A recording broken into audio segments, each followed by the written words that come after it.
ఈరోజు రాష్ట్రంలో ఉండే 5 కోట్ల మంది ఒకసారి దృష్టి పెట్టవలసిన సమస్య దుర్మార్గుల పాలనలో ఎంత బరిదెగిస్తారో ఇది ఒక ఉదాహరణ. ఒక బాధ, ఆవేదన ఈ రాష్ట్ర యువత పట్ల నా యొక్క ఏ విధంగా చెప్పాలో చెప్పలేను. దగా చేయడం అంటామా, దుర్మార్గం చేయడం అంటామా, వాళ్ళ ఆశల్ని చంపేయడం అంటామా, లేకపోతే వాళ్ళ జీవితాలపైన వాళ్ళకి ఆశ లేకుండా చేసుకోవడం అంటామా, అలాంటి దుర్మార్గమైన కార్యక్రమం, క్షమించరాని నేరం. ఈరోజు అలాంటి దుర్మార్గుల్ని ఏం చేసినా తప్పు లేదు. తెలియకుండా చేస్తే తప్పును సరిదిద్దుకోవచ్చు. డెలిబరేట్గా చేసిన క్రూర మృగాల్ని, పిల్లల జీవితాల్ని ఎక్కడికక్కడ గొంతు నమిలేసి, మెడ నమిలేసి చంపేసే క్రూర మృగాల్ని ఏమనాలి నాకైతే అర్థం కావడం లేదు. అమ్మకానికి ఏపీపీఎస్సీ ఉద్యోగాలు, కేంద్రంలో యూపీపీఎస్సీ ఉంటుంది. ఐఏఎస్ ఐపీఎస్ని సెలెక్ట్ చేస్తారు. ఐఆర్ఎస్ లేకపోతే ఇండియన్ ఫారిన్ సర్వీస్, రైల్వే సర్వీస్ని తయారు చేస్తారు. రాష్ట్రాల్లో ఆ తర్వాత వచ్చే ఉద్యోగాలన్నింటికీ రాష్ట్ర సర్వీస్ కమిషన్లు ఉంటాయి. ఆంధ్రప్రదేశ్ స్టేట్లో స్టేట్ సర్వీస్ కమిషన్, తెలంగాణ స్టేట్లో స్టేట్ సర్వీస్ కమిషన్ మారిగా ఉంటాయి. ఇలాంటి కీలకమైనటువంటి ఉద్యోగాలు ఇవి. ఆల్ ఇండియా సర్వీస్ ఎంత ముఖ్యమో స్టేట్ సర్వీసెస్ కూడా అంతే ముఖ్యం. ఈ స్టేట్ సర్వీసెస్లో deputy collector, DSP, commercial taxes, అన్ని డిపార్ట్మెంట్లకు సంబంధించిన కీలకమైన పోస్టులు ఇక్కడ సెలెక్ట్ చేస్తాం.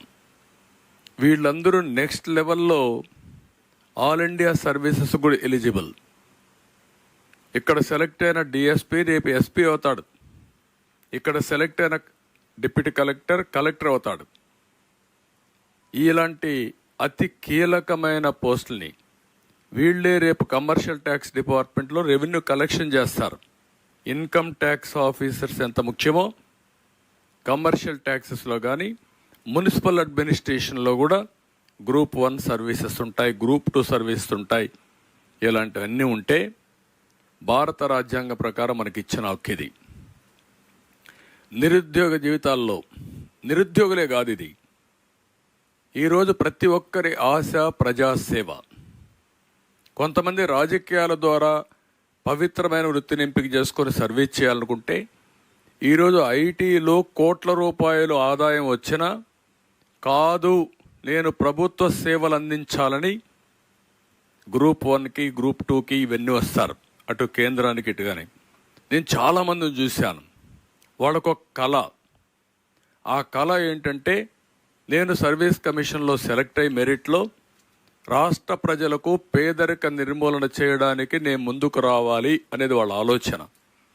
అలాంటిది మీరు చూస్తే ఈరోజు నాటి చైర్మన్ ఆ రోజు చేసిన వాళ్ళందరినీ, ఎప్పుడు కూడా నేను 45 సంవత్సరాల రాజకీయాల్లో ఉన్నా, చైర్మన్ వేసే వ్యక్తిని రాష్ట్రంలో ఉండే వాళ్ళందరినీ ఎతికి నీతి, నిజాయితీ, సమర్థతకు పెద్దపీట వేసి నామినేట్ చేస్తాం. అక్కడ కాంప్రమైజ్ ఉండకూడదు. చైర్మన్ కాంప్రమైజ్ అయితే ఇంక బోర్డు అంతా కూడా సర్వనాశనం అయిపోతుంది. అందుకే మీరు చూస్తే ఆ రోజు ఉదయ భాస్కర్ ఎవడో నాకు తెలియదు, మాకుండే ఏజెన్సీస్ ద్వారా ఇన్ఫర్మేషన్ తెప్పించాం, వడగట్టిన తర్వాత బెస్ట్ క్యాండిడేటు, క్యారెక్టర్ ఉండేవాడు, నీతి నిజాయితీ ఉందని అతన్ని పెట్టాం. మెంబర్స్ కూడా అదే మరి సెలెక్ట్ చేశాం. వీళ్ళు వేసిన మెంబర్స్ని మీరు చూస్తే నెక్స్ట్ గౌతమ్ సవాంగ్ డీజీపీని చేశారు. అప్పటికే టెయింటెడ్ క్యారెక్టర్. ఒకప్పుడు మంచోడుగా ఉండొచ్చు, వీళ్ళు మెడ మీద కత్తి పెట్టి సరెండర్ చేసుకొని అన్ని పనులు తప్పుడు పనులన్నీ చేపించి ఈ వ్యక్తి దగ్గర నేను ఇక్కడ పోతా ఉంటే రాజధాని ఏరియాకి నా మీద రాళ్లతో చెప్పులతో దాడి చేస్తే కోపంతో వచ్చి వాళ్ళ నిరసన తెలియజేశారు అని చెప్పినట్టు దుర్మార్గుడు ఇతను. ఒక డీజీపీ ఇవ్వాల్సిన స్టేట్మెంట్ అది. అక్కడి నుంచి అన్ని తప్పుడు పనులన్నీ చేపించారు ఇది దగ్గర. తప్పుడు పనులన్నీ చేపించి అక్కడి నుంచి ఉద్యోగాన్ని తీసేసి మళ్ళీ పెద్ద ఎత్తున నేనే స్టేట్మెంట్ ఇస్తే దానిపైన ఈ పోస్ట్ ఇచ్చారు. అంటే రీహాబిలిటేషన్ పునరావాస కేంద్రంగా తయారు చేశారు. అతను అయిన తర్వాత Salam Babu YCP student union state president. బుద్ధి జ్ఞానం ఉందా మీకు? మనుషులా మీరు? మీ పార్టీ ఆఫీస్ ఇది? ఎంత దుర్మార్గం అండి ఇది. ఇతనెవరు? జీవి సుధాకర్ రెడ్డి, వైసీపీ నేత, అనంతపూర్. ఇతను సుధీర్, సీఎం జగన్ తాత రాజారెడ్డి అన్న ప్రభదాస్ రెడ్డి మనవడు. ఇతను సూత్రధారి, కేంద్ర బిందువు, అవినీతి అవకతవకలకు నాంది ఇతనం, చక్రం తిప్పిన వ్యక్తి ఇతనం. ఇలాంటి దుర్మార్గమైన నీచమైన కార్యక్రమాలు చేసి ఈ పని చేసి సోనీవుడ్ నూతలపాటి ఎవరో ఒక ఐఏఎస్ ఆఫీసర్ బంధువు సివి శంకర్ రెడ్డి, ఈయనకి చాలా అత్యంత సన్నిహితుడు సెలీనా. ఇలాంటి చెత్త మెంబర్స్ అందరినీ పెట్టి పిల్లల జీవితాలతో ఆడుకున్నారు. తల్లిదండ్రుల కష్టం, తల్లిదండ్రుల ఆశని పూర్తిగా నాశనం చేసే పరిస్థితికి వచ్చారు. ఇప్పుడు చూస్తే ఎంత ఇదంటే 18/31 162 గ్రూప్ 1 ఉద్యోగాల నోటిఫికేషన్ ఇష్యూ చేశాం. నేను ముఖ్యమంత్రిగా ఉన్నప్పుడు మా గవర్నమెంట్లోనే. ఇందులో 30 డిప్యూటీ కలెక్టర్స్, 28 డిఎస్పీలు. వైసీపీ పాలనలో ప్రిలిమ్స్ ఎగ్జామ్ జరిగింది 27/5/2019. మెయిన్స్ ఎగ్జామ్ 14/21 డిసెంబర్ 2020లో జరిగింది. ఇక్కడి నుంచి ప్రారంభించారు. అంటే అంతవరకు ఉన్న సాంప్రదాయాలన్నిటికీ తిలోదకాలు ఇచ్చేశారు. అక్కడి నుంచి మీరు చూస్తే నోటిఫికేషన్ విరుద్ధంగా మాన్యువల్ మూల్యాంకనం కాకుండా డిజిటల్ చేశారు. రాజ్యాంగంలో మనం చట్టాలు చేస్తాం. ప్రతి ఒక్క అధికారికి అధికారం లేదు వైలేట్ చేయడానికి. చట్ట ప్రకారం పనిచేస్తే ఉంటారు, లేకపోతే వాళ్ళకి శిక్ష పడాలి. అవసరమైతే ఇలాంటి దుర్మార్గులందరినీ జైల్లో పెట్టి శాశ్వతంగా పనిష్ చేస్తే తప్ప ఈ పిల్లల భవిష్యత్తు బాగుపడదు. మొదట ఇతను వస్తే డిజిటల్ వాల్యుయేషన్ చేశారు. అభ్యర్థులు కోర్టును ఆశ్రయిస్తే 3 నెలల లోపల మాన్యువల్ ఇచ్చేయమని జస్టిస్ సోమయాజులు తీర్పిచ్చాడు. అది కూడా 21 అక్టోబర్ 1న. ఎంత కష్టపడ్డారో నేను చూశాను. ఆ స్టూడెంట్స్ని, నిరుద్యోగుల్ని. పిల్లర్ టు పోస్ట్ తిరిగారు, రాజకీయ పార్టీలు అందరి దగ్గర తిరిగారు, మీడియా దగ్గరకు వచ్చారు. వాళ్ళు చందాలు వేసుకున్నారు అడ్వకేట్ కోసం. ఎక్కడికక్కడ పోరాడి తీసుకొచ్చారు. అన్యాయం జరిగిపోతా ఉందని పోరాడి తీసుకొచ్చారు. అది అయిన తర్వాత అప్పటి ఏబిపిఎస్సి సెక్రటరీ సీతారామన్ ఇతను ఎంత దారుణంగా ప్రవర్తించాడు. వేధించి వేధించి వేధించి చైర్మన్ ఇంటికి పంపించిన వ్యక్తి ఫస్ట్ ఇతనే. ఈరోజు రేపు ఉంటుందనే ధ్యాస కూడా లేదు వీళ్లకు. అక్కడి నుంచి 21 డిసెంబర్ 5న మార్చి 20 వరకు మంగళగిరిలో హాయ్లాండ్లో మాన్యువల్ వాల్యుయేషన్ కోసం ఇతనే ఆర్డర్స్ ఇచ్చాడు. నెక్స్ట్ ఇతను ఆర్డర్స్ ఇచ్చాడు. తర్వాత గౌతమ్ సవాంగ్ వచ్చాడు, విజయభాస్కర్ను పంపించారు. ఇక్కడికి వచ్చిన తర్వాత 2020 డిసెంబర్ ఫిబ్రవరి మాన్యువల్ వాల్యుయేషన్ ఫలితాలు తొక్కుపెట్టి గౌతమ్ సవాంగ్ చైర్మన్ అయిన తర్వాత మళ్ళీ వాల్యుయేషన్ చేయించాలి అనే దురాలోచనకు తెరలేపారు. వాల్యుయేషన్ అయిపోయింది. వాల్యుయేషన్ అయిపోయిన దాన్ని రహస్యంగా దాచిపెట్టి మళ్ళీ రెండో వాల్యుయేషన్ చేయాలని ఈ ప్రబుద్ధుడు గవర్నమెంట్కి రికమెండ్ చేశాడు, నిర్ణయం చేశాడు. అక్కడి నుంచి ఏపీపీఎస్సి 39 మొదటిసారి వాల్యుయేషనే, అంటే ఇక్కడ మీరు గుర్తుపెట్టుకోవాల్సిన డిజిటల్ వాల్యుయేషన్ చేయడం తప్పు, అది మొదటి వైలేషన్.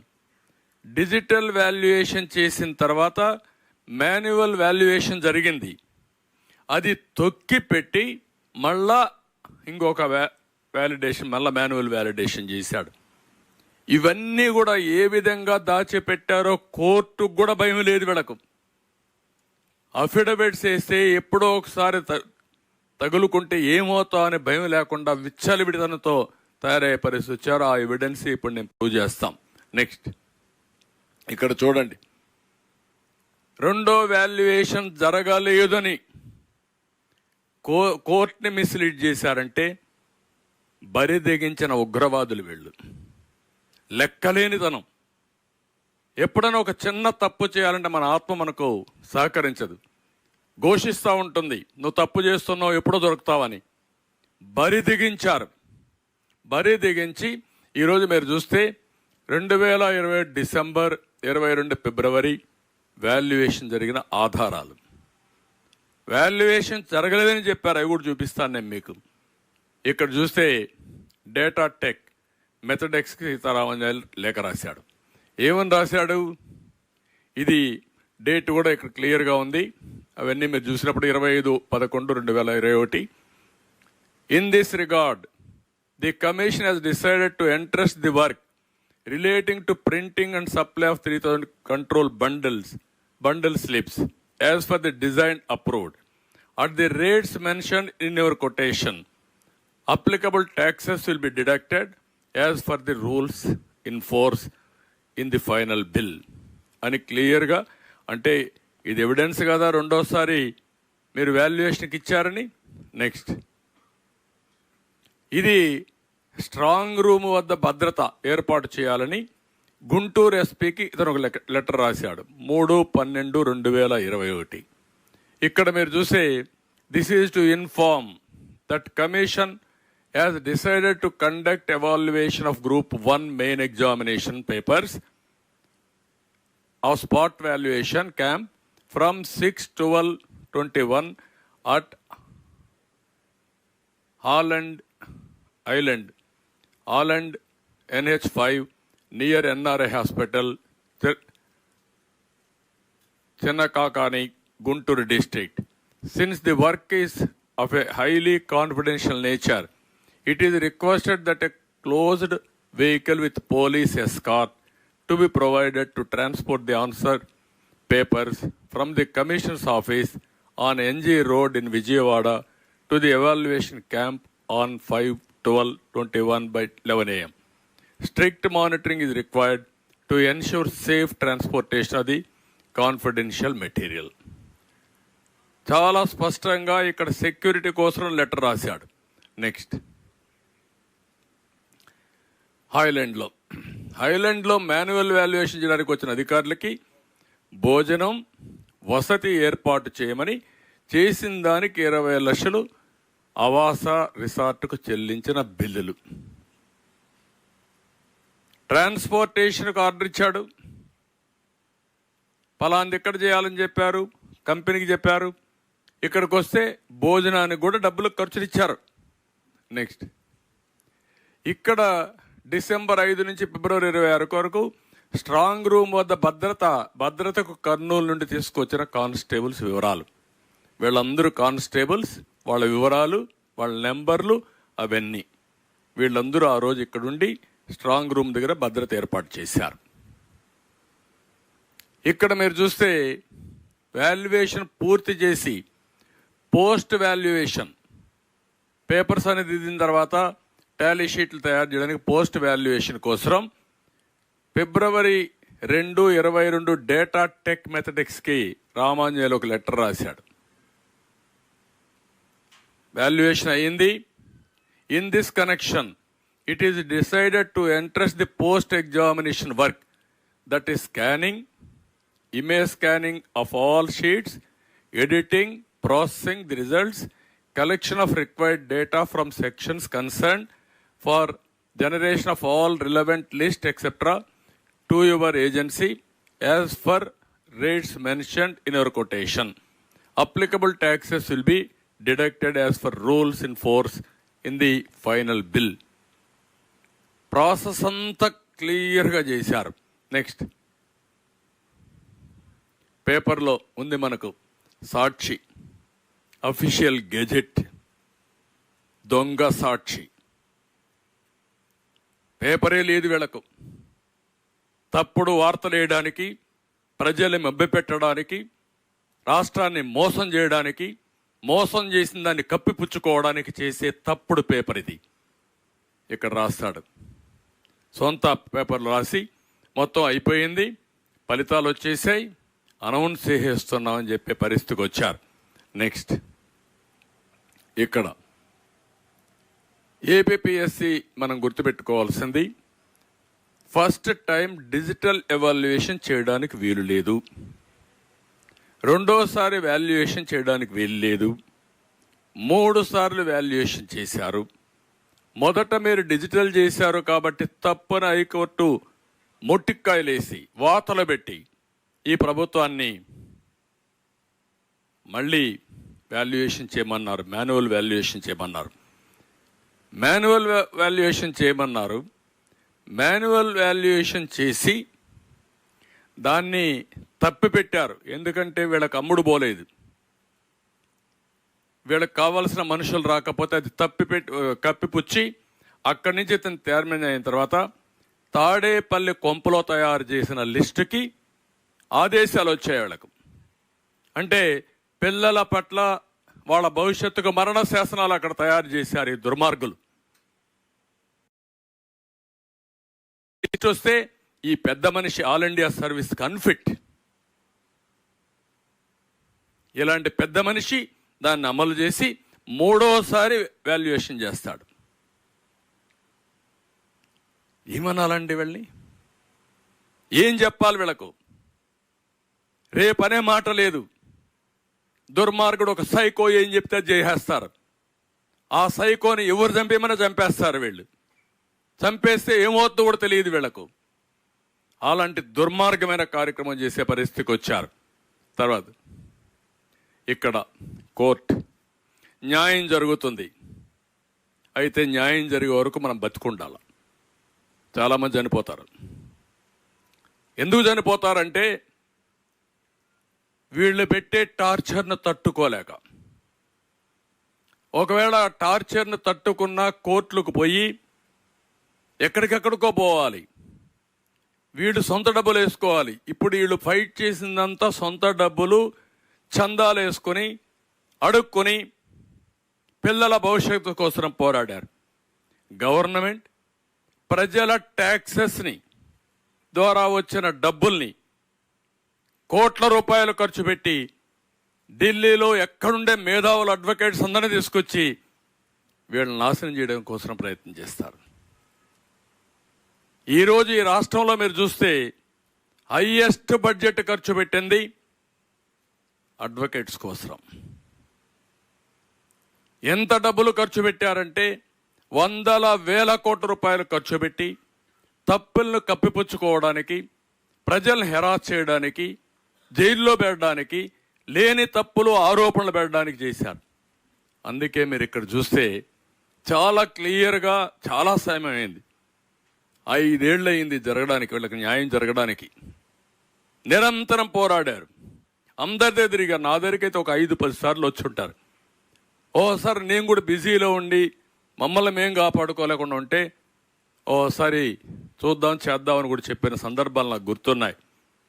ఇక్కడ మీరు చూస్తే చాలా క్లియర్గా it is specifically submitted that this respondent conducted the evaluation manually as directed by the High Court from 25th March 2022 in a very scientific, careful and in an efficient manner. The whole process was under CCTV surveillance and it was recorded. More than 150 volunteers, examiners were involved in the said process. Really, if any earlier manual evaluation took place as alleged by the petitioner, it is not as if this respondent can hide such an exercise of such magnitude. ఉరేసుకొని చావాలి వీళ్ళు ఈ అవమానానికి, ఈ సిగ్గుకి, వీళ్ళు చేసిన తప్పుకి. Next రెండోసారి, there is no other earlier manual evaluation as alleged by the petitioners between December 21 and January 22. Only one manual evaluation was done and the results were declared on 26/5/2022. For making such a bald and baseless allegation, there is no material produced by the petitioners. Next, ఇక్కడ వీళ్ళు చెప్తూ క్లియర్గా, group 1 main examination notification number 27/2018 was not fair and not legitimate due to the conduct of respondent 1 and 2. The procedure adopted by them for valuation of answer script of candidates who appeared for group 1 examination, when the rules do not permit first digital, second and third valuation of papers for second or third time is impermissible and it is in violation of Rule 3(9) of the rules. On account of such second or third violations, there is possibility of eliminating qualifying and meritorious candidates and to select the candidates of respondent 1 and 2 to face the oral interview and select them finally. అందుకే చెప్పారు, therefore any further evaluation may be needed చెప్పి. Next క్లియర్గా, as the process of evaluation of group 1 answer scripts itself is irregular, illegal, contrary rules 3(9) of the APPSC rules and do not entitle to claim equities in view of the affidavit obtained by respondent 1 and 2 as per the directions of this court. Therefore, it is appropriate to issue a direction to respondents 1 and 2 to conduct group 1 examination for notification 27/2018 afresh, giving at least 2 months time to the candidates and to complete the process and selection within 6 months from the date of receipt of this copy orders. ఇది మీరు అర్థం చేసుకుంటారు. ఏం చెప్పాల? ఇంత clear cut evidence ఉంటే కూడా బరిదెగించి, మాకు ఏమీ దిక్కులేదు, బాబాయిని గొడ్డలు పెడితే లేపాం, మేము అరెస్టులు కాకుండా కాపాడుకున్నాం, కోడికత్తి డ్రామాలు ఆడాం, రాష్ట్రంలో రిసోర్సెస్ అన్ని దోచేసుకున్నాం, హైకోర్టు చెప్పింది ఇసుక ఎంత రేటుకు అమ్ముతున్నారు, మేము చెప్పినా వినడం లేదనే పరిస్థితి వచ్చారు. అలాంటి దాంట్లో మీరు చూస్తే ఇంత బ్లాటెంట్గా ఆ విద్యార్థులు ఇలాంటివి ఎన్ని జరిగాయో మనకే అర్థం కాని పరిస్థితి. ఇది జరిగితే ప్రభుత్వం అంటుంది, ఇప్పుడు సిగ్గన ఎగ్గు లేకుండా ఈ ముఖ్యమంత్రికి మేము అప్పీల్ చేస్తామంటాడు. అంటే మీరు అప్పీల్ చేసి ఇంకా 100 కోట్ల రూపాయలు తగలబెట్టి ప్రజల డబ్బులు మీ పెత్తనం చేస్తే మిమ్మల్ని శ్మశానానికి సాగనపడానికి ప్రజలు సిద్ధంగా ఉన్నారు. గుర్తుపెట్టుకోండి, వార్నింగ్ ఇస్తున్నా నేను. ఎంతమంది జీవితాలు నాశనం చేస్తారు మీరు? ఆడుకుంటారా మీరు? అంటే మీకేం భయం కూడా లేదు. ఇంత బ్లాటెంట్గా మిస్యూజ్ జరిగిన తర్వాత, సెకండ్ వాల్యుయేషన్ జరిగిన తర్వాత, జరగలేదని కోర్టులో అఫిడవిట్ వేసిన తర్వాత, మీరు కప్పిపుచ్చారు ఇది చెల్లదని హైకోర్టు చెప్పిన తర్వాత, మీకు వాతలు పెట్టిన తర్వాత ఇంకా నువ్వు మాట్లాడతావా?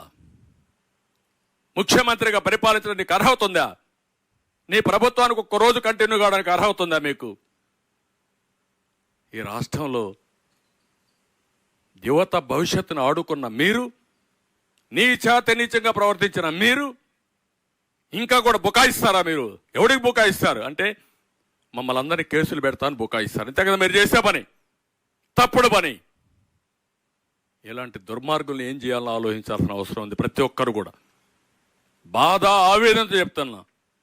మొన్నే నేను ఇక్కడే మీరు చూశారు, కళలకు రెక్కలనే కార్యక్రమాన్ని ప్రారంభించాం. ఆంధ్రప్రదేశ్లో ఉండే యువత ప్రపంచాన్ని జయించే పరిస్థితికి వచ్చారు. ఆంధ్రప్రదేశ్లో మాత్రం అనునిత్యం బాధతో ఆవేదనతో కుంగి కుసించిపోయే పరిస్థితికి వచ్చారు. అంటే ఇక్కడి నుంచి పారిపోవాలి, ఇక్కడ లేకుండా ఈ రాష్ట్రంలో అప్పుడే వాళ్ళకి భవిష్యత్తు. అంత దుర్మార్గంగా చేసే పరిస్థితికి వచ్చారు. ఇప్పుడు అందుకే మేము కోరుతున్నాం, ఇలాంటి టెయింటెడ్ ఆఫీసర్స్ ఒక్క నిమిషం కూడా ఉండడానికి వీలు లేదు. ఒకటి, ఎవరైతే దీనికి అయ్యారో వాళ్ళందరిపైన కేసులు పెట్టాలి, సిబిఐకి ఇవ్వాలి, వీళ్ళని శిక్షించాలి, సివియర్గా కూడా శిక్షించాలి. ఇది తెలియకుండా జరిగిన టెక్నికల్ పాయింట్ కాదు, తెలిసి డెలిబరేట్గా పిల్లల జీవితాలతో ఆడుకున్న దుర్మార్గుల కథ. వాళ్ళు ఇమ్మీడియట్గా పనిష్ చేయాల్సిన అవసరం ఉంది. జైల్లో పెట్టినా కూడా వాళ్ళ యొక్క బాధ తగ్గదు. ఆ కుటుంబాలు, ఎన్ని కుటుంబాలు నాశనం అయిపోయినాయి, వాళ్ళ తల్లిదండ్రులు ఎంత బాధపడతారు, ఎంత కష్టపడి కూలి పనులు చేసుకుని పిల్లలు ఒక డిఎస్పీ అయితే, ఒక ఎస్పీ అయితే, లేకుంటే ఒక మనం డిప్యూటీ కలెక్టర్ అయితే చూడాలని ఆ తల్లిదండ్రుల కోరిక. వాళ్ళందరినీ నాశనం చేశారు మీరు. అలాంటి దుర్మార్గానికి మీరు ఇది చేసే పరిస్థితికి వచ్చారు. అందుకనే గవర్నర్ ఇమ్మీడియట్గా ఇన్వాల్వ్ కావాలి, ప్రధాన కార్యదర్శి ఇన్వాల్వ్ కావాలి. అలాంటి దుర్మార్గులను అక్కడి నుంచి పదవుల నుంచి కూడా తప్పించాలి, ఎన్క్వైరీ చేయాలి. అదే మరి వీళ్ళు ఎవరైతే చట్టానికి వ్యతిరేకంగా ఎంపికైన డిప్యూటీ కలెక్టర్స్ అందరినీ డిస్క్వాలిఫై చేయాలి. They are no more eligible. చట్ట వ్యతిరేకంగా డిఎస్పీ నియామకం అయితే ఇన్ని అయితే వాళ్ళు ఎవ్వరు కూడా డ్యూటీలో ఉండడానికి వీల్లేదు. ఉన్న పళంగా వాళ్ళందరినీ తీసేయాల్సిన బాధ్యత గవర్నర్ పైన ఉంది, ఎన్నికల కమిషన్ పైన ఉంది, వీళ్ళందరి పైన ఉంది. ఈరోజు మీరు చూస్తే 11:30 గంటలకు జడ్జిమెంట్ వచ్చింది, 3:30 గంటలకు కాపీ అప్లోడ్ చేశారు. మనకందరికీ ఎప్పుడున్న జడ్జిమెంట్ వస్తే సాయంత్రం కాపీ వస్తుంది, లేకుంటే నెక్స్ట్ డే కూడా వస్తాయి. 12:30కే మేము సుప్రీంకోర్టుకు పోతా ఉన్నారంటే వీళ్ళు డబ్బులు చడగతారని. అంటే ఏంటి అక్రమార్కులు ఎంత బరిదెగించిపోయారంటే ఇష్టానుసారంగా తయారయ్యే పరిస్థితులు వచ్చారు. రెండోది, ఎక్కడైనా సరే మీరు ఎగ్జామ్స్ చూడండి, మెయిన్లో ఎన్ని వస్తాయి, ఇంటర్వ్యూలు ఎన్ని వస్తాయి అని పబ్లిసైజ్ చేసేస్తారు, సర్వీస్ కమిషన్ యూనియన్ కానీ స్టేట్ కానీ. ఇక్కడ మొత్తం చేసే పరిస్థితులు లేరు. దాపరికం ఎందుకు? వీళ్ళు అవకతవకలు చేయడానికి. ఇంకో పక్క మొదటి మాన్యువల్ ఇది అయింది, ఇప్పుడు రెండోసారి చేశారు. అంటే మొత్తం ఫస్ట్ మాన్యువల్లో అయిన వాళ్ళు మెరిట్ ఉంటారు, వాళ్ళు పోయారు. వీళ్ళ పాపానికి రెండోసారి చేసిన వీడు పోయారు, అందరూ పోయారు. మొత్తం చాలా దారుణంగా జరిగింది, చాలా బాధాకరం. నెక్స్ట్, ఇప్పుడు కూడా మీరు చూడండి, తెలుగుదేశం పోలింగ్ కూడా లేదు. నిపుణులు సభ్యులు ఉండేవాడు, నిష్ఠార్థులు అనుభవజ్ఞులు. ఈయన బంధువులు వైసీపీ నేతలు అవినీతులు. పరీక్ష నిర్వహణ ఎవ్రీవేర్ ట్రాన్స్పరెంట్, అక్రమాల పర్వం. ఖాళీలు గుర్తించి ఎప్పటికప్పుడు భర్తీ చేస్తే 3 నెలల తర్వాత, లేకపోతే వీళ్ళ ఇష్ట ప్రకారం ఎన్నికల ముందు చేసే పరిస్థితికి వచ్చారు. మెయిన్స్ ఇంటర్వ్యూ మార్కులు ఎక్కడికక్కడ ప్రకటించాం, ఇక్కడ అభ్యర్థులు కోరినా ఇవ్వలేదు. అదే మరి 5 ఏళ్లలో ఒక్క ఆరోపణ రాదు. 5 ఏళ్ళు కాదు, 22 సంవత్సరాలు తెలుగుదేశం పార్టీ టైంలో సర్వీస్ కమిషన్లో ఎక్కడ కూడా ఒక్క ఆరోపణ లేకుండా ఒక పద్ధతి ప్రకారం రిక్రూట్ చేసిన పార్టీ తెలుగుదేశం పార్టీ. ఈయన పెద్ద ఎత్తున అక్రమాలు, నిరుద్యోగులకు ప్రభుత్వంపై పూర్తిగా నమ్మకం పోయే పరిస్థితి ఈరోజు చూస్తూ ఉంటే ఎక్కడికక్కడ ప్రభుత్వం ఇష్టానుసారం. ఒకప్పుడు ఏది జరిగినా ట్రాన్స్పరెంట్గా నాకు బాగా జ్ఞాపకం. టీచర్ ఉద్యోగాలు కూడా నేను చాలా ట్రాన్స్పరెంట్గా చేశాను. ఎందుకంటే ఎక్కడైనా సరే కొంతమంది కావాలని మార్కులు వేసుకుంటే నష్టపోతారనే ఉద్దేశంతో ఇవన్నీ కూడా చాలా ఉద్యోగాల్ని గ్రూప్ 1 సర్వీస్ కానీ గ్రూప్ 2 కానీ ఇంకా మిగిలిన ఉద్యోగాలు కూడా సర్వీస్ కమిషన్కి అప్పచెప్పాం. సర్వీస్ కమిషన్ అంటే పారదర్శకంగా చేస్తుంది, నీతి నిజాయితీ చేస్తుంది, అవకతవకలు ఉండవు, వాళ్ళకంతా ఎక్స్పర్టైజ్ ఉందనే ఉద్దేశంతో అప్పచెప్తే వీళ్ళు ఇష్ట ప్రకారం చేసే పరిస్థితికి వచ్చారు. ఇప్పుడు నేను ఒకటి అడుగుతున్నా, ఈ ఇద్దరు గ్రేట్ పీపుల్ ఏం చేయాలి? వీళ్ళని రాష్ట్ర ప్రజానీకం మీరే నిర్ణయించుకోవాలి. ఈయన ఇప్పుడంతా ఇంటెలిజెన్స్, ఎవరిని అరెస్ట్ చేయాలి, ఎవడి మీద కక్ష తెచ్చుకోవాలి, ఎక్కడ తప్పుడు పనులు చేయాలి, ఇదే పని ఇతనికి. ఈ ది కల్ప్రిట్ ఇన్ దిస్. కాదని చెప్పగలుగుతామని అడుగుతాను నేను. అక్కడి నుంచి ఇంటెలిజెన్స్కి వచ్చావు కదా, నీకు తెలుసు కదా, తెలిసి నువ్వే లిస్ట్ తయారు చేసి పంపించావు. మళ్ళా ఎవడికి ఉద్యోగాలు ఇవ్వాలని తాడేపల్లి కొంపలో కూర్చొని ఇష్టానుసారంగా చేసి, వీళ్ళ ఇష్ట ప్రకారం చేసి, మొత్తం దాచిపెట్టి తప్పుడు అఫిడవిట్లు వేసి ఇష్టానుసారంగా బిహేవ్ చేసే పరిస్థితికి వచ్చారు వీళ్ళు. They are unfit to be IPS. ఐపీఎస్ను కూడా వీళ్ళకి తీసేయాలి. అలాంటి దుర్మార్గుల్ని, ప్రజా జీవితాలతో ఆడుకునే వ్యక్తుల్ని పనిష్ చేయాల్సిన బాధ్యత ఉంది. ఇది పనిష్ చేయాల్సిన కూడా డిమాండ్ చేస్తున్నా. ఇది సరే, ఇంకా మీరు అన్నీ చూశారు. జాబ్ క్యాలెండర్, మెగా డిఎస్సి ఏదీ లేదు. ఈరోజు ఉండే ఉద్యోగాలు కూడా ఇచ్చినట్టు ఇచ్చి అమ్ముకొని డబ్బులు చేసుకునే దీనికి పోయారు. ఒక 150 కోట్లు 200 కోట్లకో అవినీతికి పాల్పడి పిల్లల జీవితాలను సర్వనాశనం చేసే పరిస్థితికి వచ్చారు. ఇది బాధాకరం, హృదయ విదారకం, గుండె తరుక్కుపోతుంది. ఈ దుర్మార్గుల యొక్క కార్యక్రమాలు చూస్తే, వీళ్ళ లీలలు చూస్తే. ఆ సైకో జగన్కి అర్థం కాదు, కానీ మీకైనా అర్థం కావాల. ఈ ఆవేదన, బాధ, తపన ఎవడు తీర్చలేంది.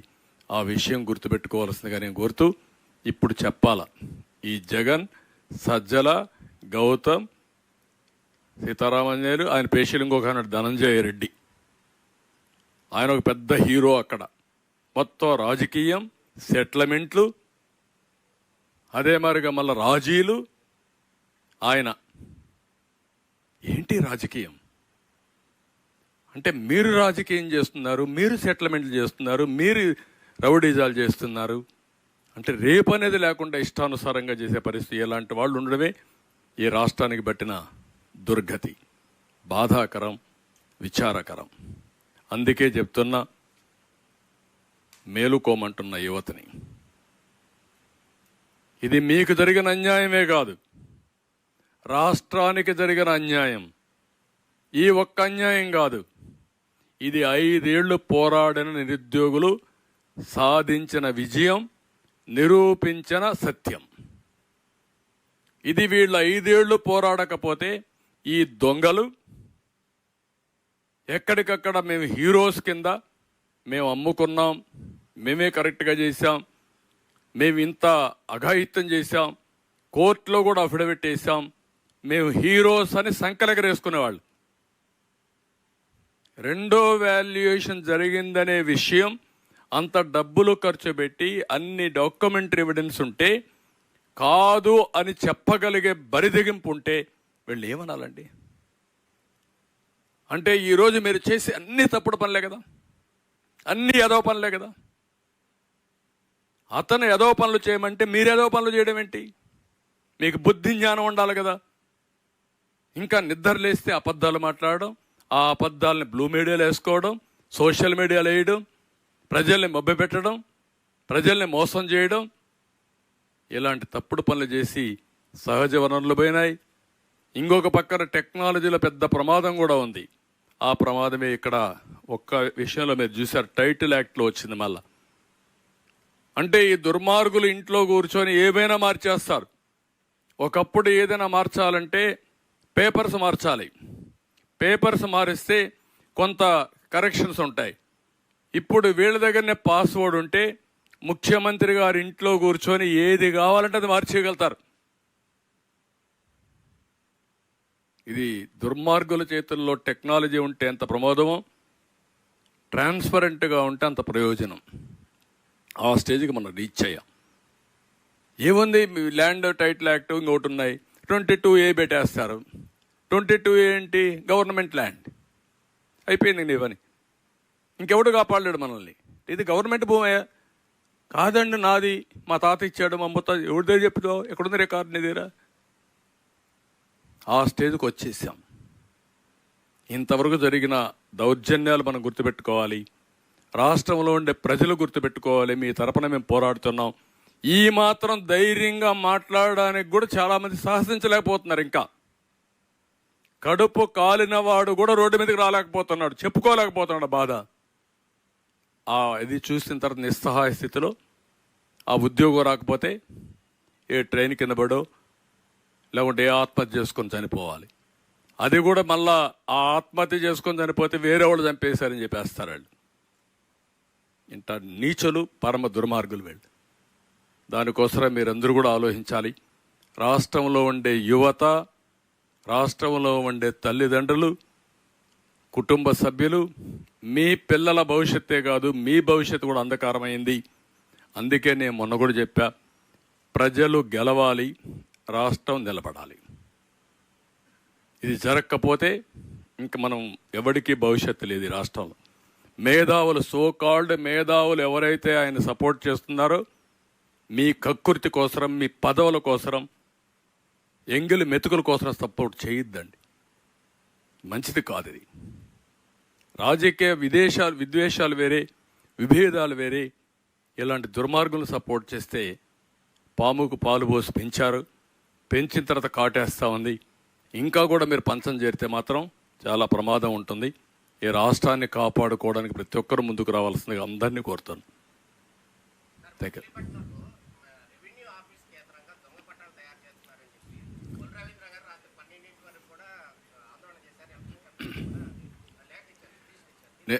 నేనేమంటానంటే, ఒకటి కాదు, చిత్ర విచిత్రమైన లీలలు జరుగుతున్నాయి. దొంగ పట్టాలు తయారు చేస్తారు, దొంగ రికార్డులు తయారు చేస్తారు, ఉన్న ఆస్తులు లేవని చూపిస్తారు, లేని ఆస్తులు వచ్చినట్టు చూపిస్తారు. దానికి మళ్ళా అబద్ధాలు బొంకి వేరే వాళ్ళ మీద నెపాలు పెడతారు, వాళ్ళని అరెస్ట్ చేస్తారు. అవే జరగబోతున్నాయి. నిన్న కూడా నేను చూస్తున్నా, ఈరోజు వివేకానందుడి భార్య సౌభాగ్యం ఒక విషయం అడిగింది. మానవత్వం ఉండే మనందరం ఆలోచించుకోవాలి. ఇంట్లో దొంగల్ని మేము, అంతకొల్ని మేము గుర్తించలేకపోయాం. ఆ రోజు నేను బాధల్లో ఉన్నా. జగన్మోహన్ రెడ్డి ఉదయం రావాల్సిన వ్యక్తి సాయంత్రం వచ్చాడు, నేను గుర్తించలేకపోయాను. ఉదయం ఆయన ఎలక్షన్ సీజన్, హెలికాప్టర్లు ఉన్నాయి, ఫ్లైట్లు ఉన్నాయి.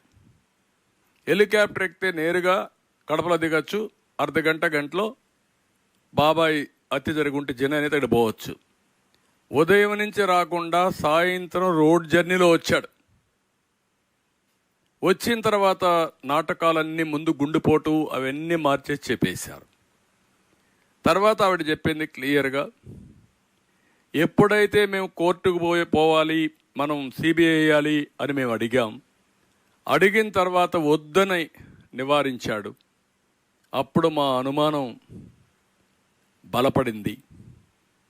ఇప్పుడు నాకు ఇది లేదు, భాస్కర్ రెడ్డిని, అవినాష్ రెడ్డిని కావాలని డెలిబరేట్గా కాపాడుకున్నారు. ఇందులో జగన్మోహన్ రెడ్డి, భారతిరెడ్డి, భాస్కర్ రెడ్డి, అవినాష్ రెడ్డి రోల్ ఉంది. కాబట్టి ఆ పార్టీకి ఓటేయద్దండి. ఇప్పుడు నేను పోరాడుతూ ఉంటే న్యాయం కోసం నా అల్లుడు పైన, నా కూతురు పైన కేసులు పెట్టి వేధిస్తున్నారు. ఈయనకేముంది బాధ? 100 అడ్వకేట్స్ ఉన్నారు. సిబిఐ మార్నింగ్ ఒక కేసు, సాయంత్రం ఒక కేసు, లాలోచీలు, ఉద్యోగాలు, డబ్బులు ఇవన్నీ ఇస్తాడు. ఆ ఫ్యామిలీ సొంత డబ్బులు పెట్టుకొని వ్యాజ్యం చేయాలి.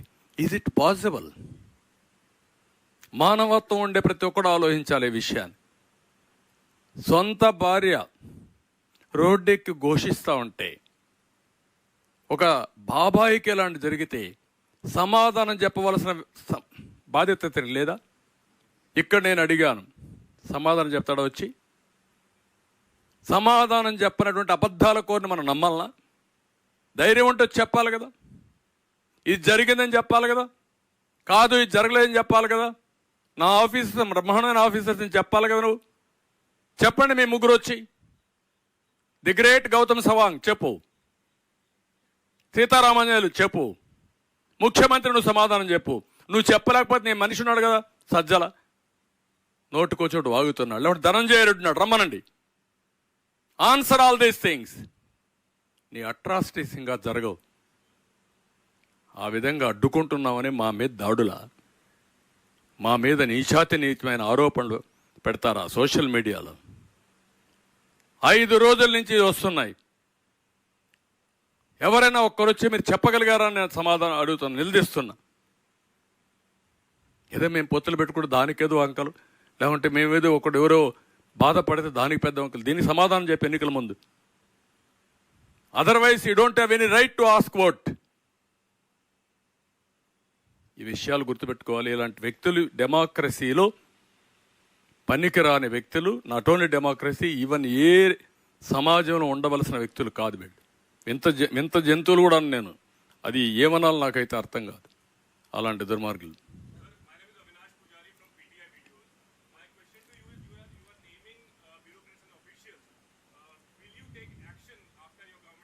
Not only taking action, according to law, everybody will be punished. Issue is not that. What about Jagan Mohan Reddy? You are the culprit. You answer this. You cannot play with the people's lives. That too unemployed. It is a blatant scam designed by Jagan Mohan Reddy and his team. They have to answer now. Come out and answer to the unemployed. They are asking. They don't have voice. I am here to raise my voice on behalf of unemployed youth and also parents of the victims. One more question to you. Many properties have been mortgaged by the AP government. What would you like to say about that? No, only leftover tomorrow, AP should be mortgaged or he will sell away Andhra Pradesh. Now already bankrupt. Debt is 12 lakh crores. Nobody is giving money. Now he is mortgaging MRO office, health center, Raitu Bazaar, all these offices. Now, even for future liquor income, prospective income of liquor is mortgaging. You can imagine. He is a blatant liar.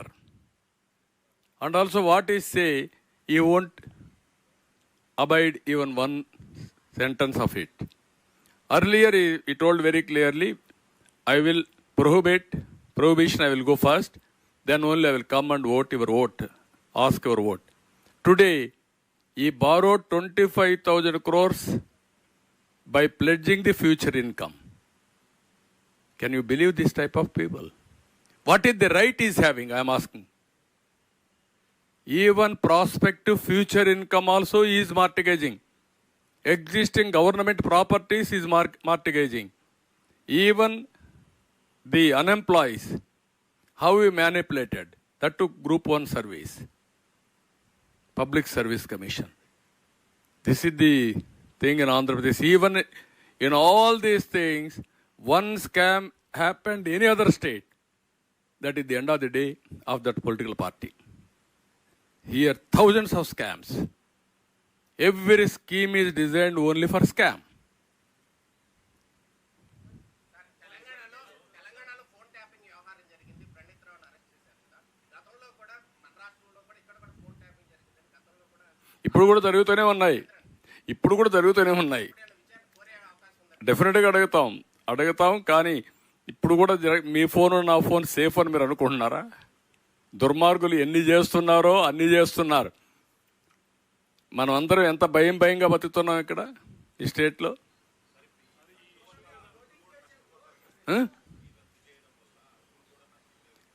నిజమేనండి, ఏం చేయగలుగుతారు? అర్హులు నష్టపోతారు, అనర్హులకు ఉద్యోగాలు వచ్చాయి, ఎవరికి వచ్చాయి తెలియదు. అలాంటప్పుడు ఇప్పుడు జరిగేది ఏంటి? కాదు అంటే దుర్మార్గులకు మనం పట్టం కట్టేట అవుతుంది, వీళ్ళ ఆటలు సాగించేట అవుతుంది.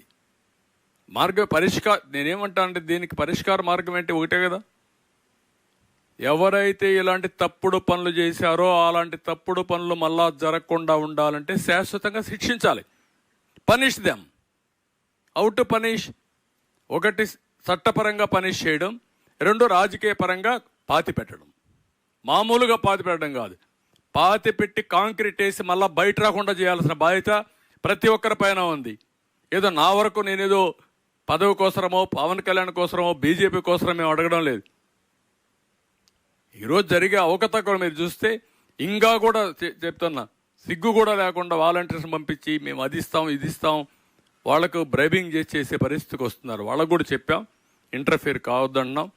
ఈరోజు రేపు ఎలక్షన్ నోటిఫికేషన్ వస్తుంది, అక్కడికైనా వీళ్ళ ఆగడాలన్నీ ఆగతాయని చెప్పి అనుకుంటున్నాం. కాకపోతే విల్ ఫేస్ ఇట్.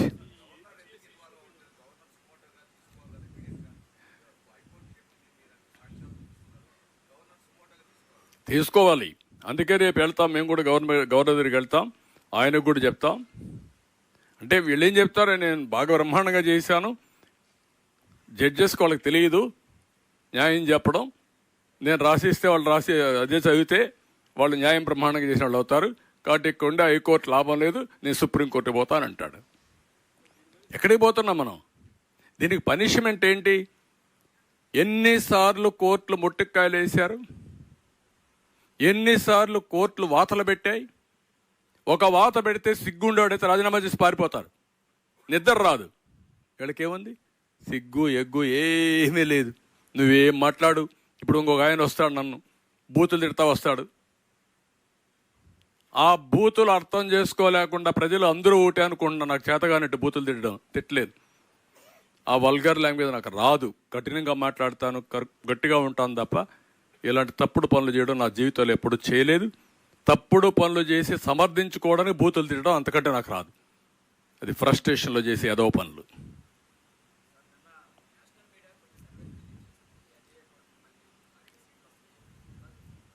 ఒక్క సీటు కూడా వేయాలంటే ఈ వైఎస్ఆర్ కాంగ్రెస్కి ఒక్క సీట్ జగన్మోహన్ రెడ్డి గెలవాలనా? మీ పిన్నమ్మ తాలిబొట్టు తెంచేసి బాబాయిని గొడ్డులు వేటుకు చేసి 5 ఏళ్ళు అయితే దిక్కు లేకపోతే నీ కోట వేయాలని అడుగుతాను. ఎందుకు వేయాలి? పులివెందులాళ్ళు వేస్తే దానికంటే శాపం ఏముందండి? దానికంటే సాడ్ న్యూస్ ఏముందండి? I'm asking straight question. మీరైతే వేస్తారా? నీ బాబాయిని నువ్వే చెప్పేస్తావా? అందుకే నేను అడుగుతున్న రాష్ట్ర ప్రజానీకాన్ని ఎందుకు పెట్టుకున్నాం పోతా అంటున్నారు. రాష్ట్రాన్ని కాపాడడానికి, భావితరాల భవిష్యత్తు కోసం. మళ్ళీ ఇలాంటి దుర్మార్గులు నరహంతకులు వస్తే ఈ రాష్ట్రం దిక్కుండదు, ఎవరికి రక్షణ లేదు, ఆడబిడ్డలకు రక్షణ లేదు. ఎక్కడ చూసినా గంజాయి, లిక్కరు, రౌడీజం, డబ్బులు, కబ్జాలు, ఆస్తులకు రక్షణలా, మానానికి శీలానికి రక్షణలా, ఆడబిడ్డలకు రక్షణలా, ధైర్యంగా రోడ్డు మీద తిరిగి వస్తాం ఇంట్లోకని నమ్మకంలా. 14 సంవత్సరాలు ముఖ్యమంత్రిగా పనిచేసిన నాలాంటి వాడికి రక్షణ లేకపోతే ఎవరికి రక్షణ ఉంటుందండి ఈ రాష్ట్రంలో? ఈ విషయం మనం గుర్తుపెట్టుకోవాలి. అందుకే 20 ఇచ్చారంటున్నారు మీరు. 20 ఇస్తే నేను హ్యాపీగా లేదు. అతనికి డిపాజిట్ రాకూడదు, ఆ పార్టీ ఉండకూడదు ఈ రాష్ట్రంలో. ఏ నాయకుడన్నా ఉండేయండి, తప్పులేదు, నేను ఐఎమ్ నాట్ బాదర్డ్. ఇలాంటి అర్హత లేని వాళ్ళు రాజకీయాల్లో ఉండడం ఈ రాష్ట్రానికి, ఈ దేశానికి అరిష్టం. అదే నేను చెప్పేది, మీరు గుర్తుపెట్టుకోవాలి. ఎవడన్నా పని చేస్తే కూడా మీరు ఎవరన్నా ఇంకా ఇది చేస్తే అది ఈ రాష్ట్ర కర్మ, మీ కర్మ కంటే రాష్ట్ర కర్మ అది.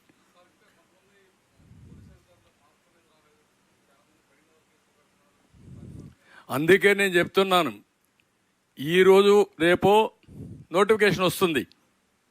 అందరూ కూడా ఎలక్షన్ కమిషన్ కింద పనిచేయాల్సింది, ఈ రాక్షసుడి కింద కాదు, ఈ సైకో కింద కాదు.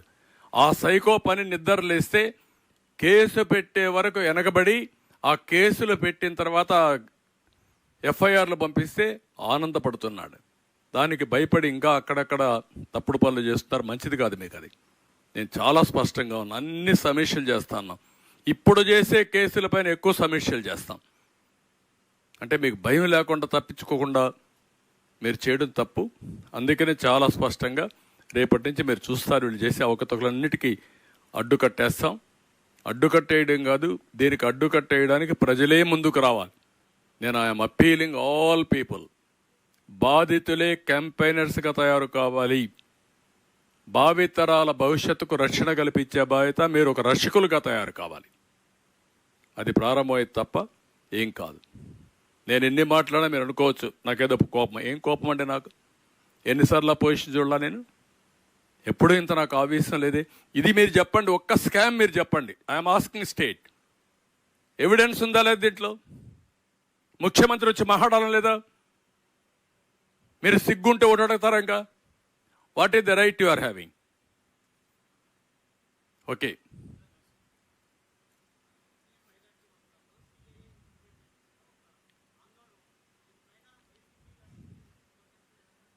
ఏది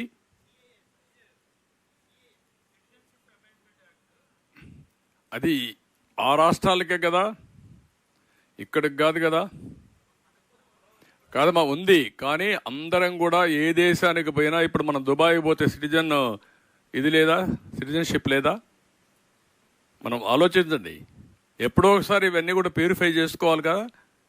నువ్వు అమెరికాకు పోతే నువ్వు ఉంటావా? తెలుగు వాళ్ళంతా అమెరికాకి వెళ్ళారు. తెలుగు వాళ్ళు ఎన్ని దేశాలకు వెళ్ళారు? అక్కడ సిటిజన్షిప్ లేదా? ఏ దేశం అని పాస్పోర్ట్లు లేవా? మరి ఎట్లా? ఇవన్నీ రాజకీయం చేస్తే రాజకీయం. దాంట్లో అభద్రతాభావం ఎవరుకుంటుంది? ఎవరైనా దొంగతనంగా వచ్చిన వాళ్ళకు ఉంటుంది. వాళ్ళు రావచ్చు, యాంటీ సోషల్ మెంటర్ కూడా రావచ్చు ఇక్కడికి. కొన్ని స్పష్టంగా మన ఉద్యోగాలు 4%, yes they are deserving, will protect, there is no second thought. ఎందుకు? ఈరోజు ముస్లిమ్స్లో కూడా పేదరికం ఎక్కువ ఉంది. ఆర్థికంగా, సామాజికంగా, రాజకీయంగా వెనకబడి ఉన్నారు. వాళ్ళకి చేయూత ఇవ్వడం మన బాధ్యత, అది ఇస్తాం. కానీ సిటిజన్షిప్ ఎవరైనా వస్తాం, ఎక్కడైనా ఉంటాం అంటే రేపు రాబోయే రోజుల్లో దేశం సెక్యూరిటీ ఏమవుతుంది? నేను పోయేసి ఒక్కరోజు నేను సింగపూర్లో ఉంటానా నాకు సిటిజన్షిప్ పాస్పోర్ట్ లేకుండా? మీరు చెప్పండి నాకు. మీరుంటారా ఎక్కడన్నా ప్రపంచంలో? పోనీ ముస్లిం కంట్రీస్లో మనం ఉంటామా? హిందూ కంట్రీస్ అని కాదు, క్రిస్టియన్ కంట్రీస్ అని కాదు, ముస్లిం కంట్రీస్ అని కాదు, ఎక్కడైనా సరే సిటిజన్షిప్ అనేది ట్రాన్స్పరెంట్గా ఉంటుంది.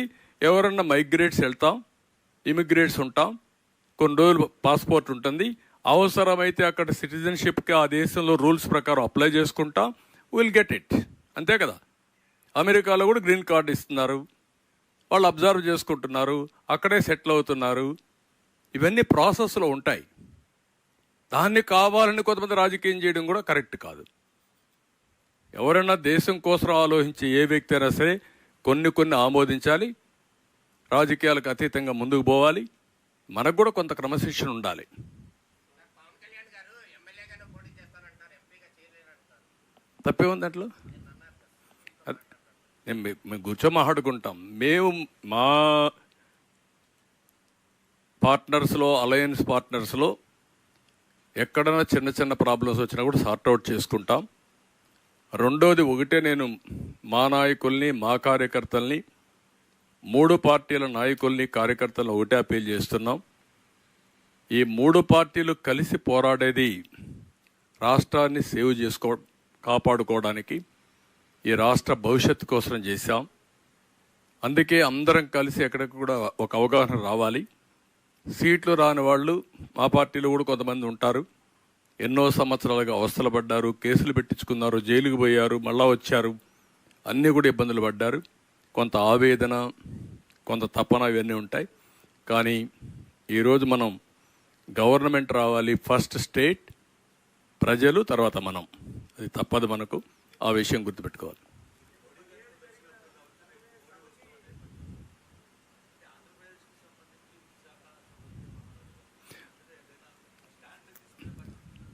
నేనేమంటానంటే, మీరు గుర్తుపెట్టుకోవాల్సింది 2014-19 ఆంధ్రప్రదేశ్లో పనులు కాలేదా? ఎక్సెప్ట్ స్పెషల్ స్టేటస్ తప్ప అన్ని పనులు కాలేదా?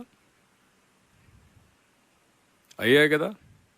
అమరావతి డబ్బులు ఇచ్చారు కదా, రైతులకు క్యాపిటల్ గెయిన్స్ ఇచ్చారు కదా, పోలవరం ప్రాజెక్ట్ డబ్బులు వచ్చాయి కదా, అన్ని ప్రాజెక్టులు రోడ్లన్నీ వేసాం కదా, ఎడ్యుకేషన్ ఇన్స్టిట్యూషన్స్ అన్నీ వచ్చాయి కదా, నరేగా డబ్బులు బ్రహ్మాండం ఖర్చు పెట్టాం కదా, మొత్తం ఇండస్ట్రీ, మొత్తం ప్రపంచం అంతా ఇండస్ట్రీ వచ్చింది, కియా మోటార్స్ వచ్చింది కదా, అన్నీ సాధించాం కదా మనం.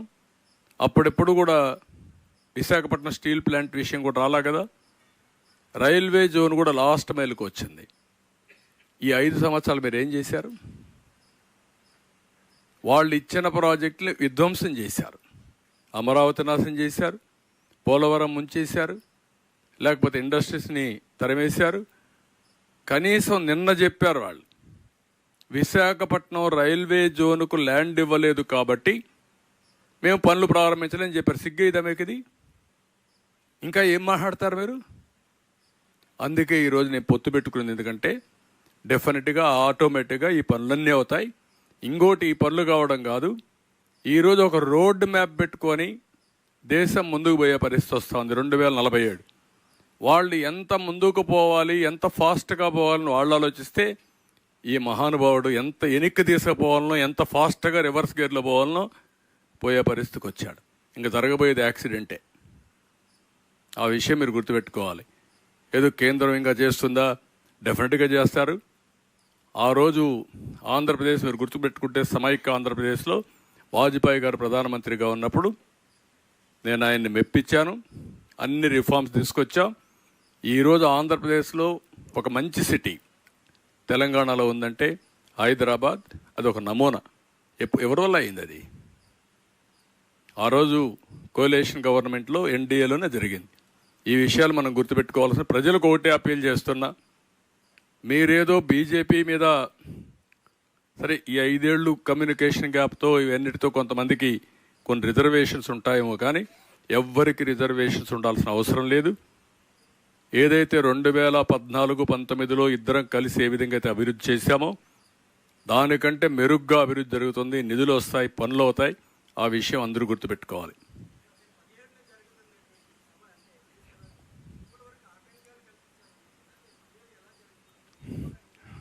ఇప్పుడు బస్సులు కూడా ఇస్తున్నారు, డిపోల నుంచి వాళ్లే ఫోన్లు చేస్తున్నారు. అంటే వాళ్ళకు కూడా అర్థమైపోయింది వీళ్ళు పోతున్నారని. ఇప్పుడు నేషనల్ లెవెల్లో సర్వేలు కూడా చూశారు. ఇప్పుడు మీరు గుర్తుపెట్టుకోవాల్సింది, కొద్దిగా భయం నిన్నటి వరకు ఉంది. భయపడి కొంతమంది కేసులు పెడతారని ముందుకు రావడం లేదు. కొంతమంది రేషన్ కార్డులు లేకుంటే పెన్షన్లు తీసేస్తారని కొంతమంది మాట్లాడడం లేదు. ఇప్పుడు నేను అప్పీల్ చేస్తాను, అందరినీ స్వేచ్ఛగా మాట్లాడండి, ఓపెన్గా చెప్పండి, ఒకరికి చెప్పండి, ఒకరు 10 మందికి చెప్పండి, రోడ్డు మీదకి రండి, మీ భవిష్యత్తు కాపాడుకోండి. మీ భవిష్యత్తుకు గ్యారంటీ మాది. ఓకే, మీకు ఏమైనా డౌట్ ఉన్నాయిగా? మీరు కూడా పనిచేయండి, మీ పిల్లలకు ఉద్యోగాలు కావాలంటే.